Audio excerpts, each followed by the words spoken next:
ചിലപ്പോഴോ ഭാര്യയ്ക്ക് തോന്നി, എന്തേ ഇയാള് കല്യാണം കഴിച്ചിട്ടും എന്നെ അല്ലേ എല്ലാ നിലക്കും പരിഗണിക്കേണ്ടത്, ഇയാളെന്തേ ഇയാളുടെ ഉമ്മാനെ ഇത്ര സ്നേഹിക്കുന്നു, ഇയാളെന്തേ ഇയാളുടെ പെങ്ങളെ ഇത്ര സ്നേഹിക്കുന്നു. അവരെ തെറ്റിക്കാൻ വേണ്ടി ചിലപ്പോ ഭാര്യ ഒരു പണിയെടുപ്പിക്കാം. അങ്ങനെയും സിഹർ ചെയ്യുന്നവരുണ്ടാകുമെന്ന് അസ്സാരിമുൽ ബത്താർ ലിത്തസദ്ദീൽ സഹറത്തുൽ അസ്റാർ എന്ന ഈ വിഷയം പറയുന്ന കിതാബിൽ വഹീബ് അബ്ദുസ്സലാം ബാലി എഴുതുന്നുണ്ട്. കാരണം എന്താ? ഭാര്യ ഭർത്താക്കന്മാരെ തെറ്റിക്കുക എന്നുള്ളതാണ് ഈ സിഹറിന്റെ ഏറ്റവും ടോപ്പ് കർമ്മം. ഭാര്യ ഭർത്താക്കന്മാരെ തമ്മിൽ തെറ്റിക്കുക. അതുകൊണ്ട് അത്തരം കർമ്മങ്ങളിലേക്ക് പോകാൻ പാടില്ല. സിഹർ നമ്മൾ അടുക്കാനേ പാടില്ല എന്ന് വിചാരിച്ചെന്ത് ചെയ്യരുത്. ഭാര്യയെ കിട്ടിക്കഴിഞ്ഞാൽ പെങ്ങളെ മറക്കാൻ പാടില്ല, ഭാര്യയെ കിട്ടിക്കഴിഞ്ഞാൽ ഉമ്മാനെ മറക്കാൻ പാടില്ല. ഭാര്യ തലയണ മന്ത്രം നടത്തുമ്പോഴേക്കോ ഉമ്മാനെ എവിടുന്ന് വിഷമിപ്പിക്കാൻ പാടില്ല. നിന്നെ എത്രയോ കൊല്ലം മാറ്റുനോറ്റ് പോറ്റി 25-ാം വയസ്സ് വരെ വളർത്തിയ ഉമ്മാനെ ഇന്നലെ വന്ന പെണ്ണ് പിറ്റേന്ന് മന്ത്രം ചൊല്ലുമ്പോഴേക്ക് ഉമ്മ കൊള്ളരുതാത്തവളായി മാറുന്ന അവസ്ഥ ഒരു മകനും ഉണ്ടാകാൻ പാടില്ല. ഭാര്യയോട് പറയണം, എന്റെ ഉമ്മാനെ എനിക്കാണ് കൂടുതൽ അറിയുക, അതുകൊണ്ട് നീ എന്നോട് പറഞ്ഞു തരേണ്ടതില്ല എന്ന് പറഞ്ഞുകൊണ്ട് ആദ്യമേ ചെറുപ്പക്കാരെ നിങ്ങൾ ഉമ്മമാരോടുള്ള ബന്ധത്തിന് അവിടുന്ന് സംരക്ഷണം നൽകണം. അതുപോലെ തന്നെ അമ്മായിയമ്മമാർ ഓർമ്മിക്കേണ്ടത്, തന്റെ മകളെപ്പോലെ ഒരു പെണ്ണാണ് എന്റെ മകന്റെ ഭാര്യയായി ഇവിടെ വന്നിട്ടുള്ളത്. അവൾക്കും എന്റെ മകളെപ്പോലെയുള്ള സ്വാതന്ത്ര്യവും അതുപോലെ തന്നെ അവകാശവും കൊടുക്കണം.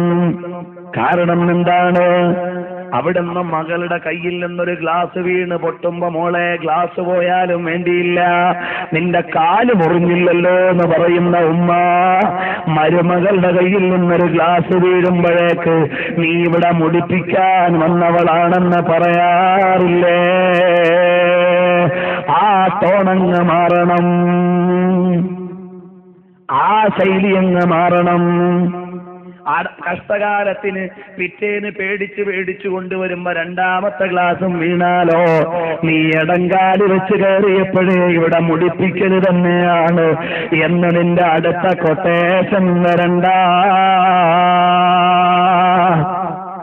നിന്റെ മകളെപ്പോലെയുള്ളവളാണ് മരുമകളെന്ന് കാണണം. അതുപോലെ തന്നെയോ എന്റെ മാതാവിനെ പോലെയാണ് എന്റെ ഭർത്താവിന്റെ മാതാവെന്ന് കാണണം. പക്ഷേ ഇന്ന് വല്ലാത്ത ലോകവ്യവസ്ഥിതിയാണ്.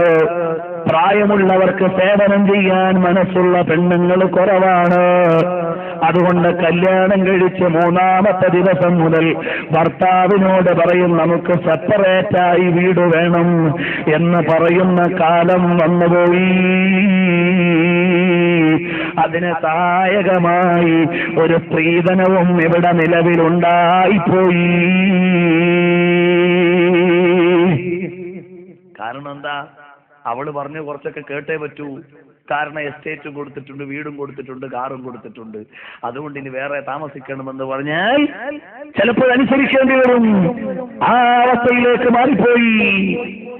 വേണ്ട മോളെ, നിന്റെ മക്കളെ പരിചരിക്കാൻ അവിടുന്ന് നല്ല ഒരു ഉമ്മ നമ്മുടെ വീട്ടിൽ ഉണ്ടാകുന്നത് നല്ലതാണെന്ന് മനസ്സിലാക്കി നീ പുതിയ ജീവിതത്തിലേക്ക് കാലുവെച്ചിട്ടേ ഉള്ളൂ. നിന്നെ സംരക്ഷിക്കാൻ ഒരു മാതാവാണ് നിന്റെ ഭർത്താവിന്റെ മാതാവെന്ന് കരുതിയിട്ട് സേവനം ചെയ്യാൻ നീ സമയം കണ്ടെത്തിയാൽ നിനക്ക് സേവനം ചെയ്യാൻ ഭാവിയിൽ ആളുണ്ടാകും കേട്ടോ. ഇന്ന് പ്രായമുള്ളവരുണ്ടെങ്കിൽ അവരുടെ മൂത്രമെടുക്കാനോ അവരുടെ കാഷ്ടമെടുക്കാനോ അവരുടെ സേവനം ചെയ്യാനോ മനസ്സില്ലാത്ത കാലമാണ്. മാതല്ലോ, എല്ലാ ബന്ധങ്ങളും മുറിഞ്ഞുപോയല്ലോ. അതുകൊണ്ട് എന്റെ പ്രിയപ്പെട്ട ഉമ്മ, മരുമകൾക്ക് അവിടുന്ന് അവകാശങ്ങൾ വകവെച്ചു കൊടുക്കണം. മരുമകളോട് പറയും, പറയുന്നു, അമ്മായി അമ്മയോട് ബഹുമാനം നിലനിർത്തണം. നീ മറുപടി പറയുന്ന തന്റേടിയായി മാറരുതോ, നീ ബഹുമാനമുള്ള മകളായി മാറണം. അപ്പോഴേ കുടുംബ ബന്ധത്തിൽ ബറക്കത്തുണ്ടാവുകയുള്ളൂ. ഞാൻ ഇടയ്ക്കുകൂടി എന്ന് പറഞ്ഞെന്നേ ഉള്ളൂ, വിഷയം മാറും.